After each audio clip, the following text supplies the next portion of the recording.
Fogging atau pengasapan dilakukan pemerintah Kota Palembang dan Kodim 0418 Palembang di sejumlah pemukiman warga sebagai salah satu cara menekan penyebaran DBD. Selain di pemukiman, fogging juga dilakukan di sejumlah pasar dan tempat-tempat umum lain. Kenaikan kasus DBD di Palembang sudah terjadi sejak Februari dan awal Maret 2024, yang dalam catatan Dinas Kesehatan Palembang mencapai 490 kasus dengan 5 orang meninggal dunia. Kita adakan fogging termasuk edukasi yang bersifat anjuran dan juga himbauan dari pemerintah pusat maupun di Dinkes. Dengan apa yang kita laksanakan ini, selain membangun kesadaran masyarakat supaya masyarakat terbiasa berbudaya hidup bersih, kemudian yang kedua adalah yang paling utama adalah mencegah penyebaran virus DBD yang disebabkan oleh penyakit disebabkan oleh nyamuk.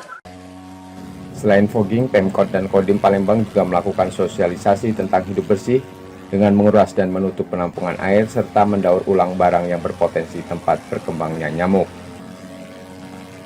Tim Liputan, Kompas TV Palembang, Sumatera Selatan.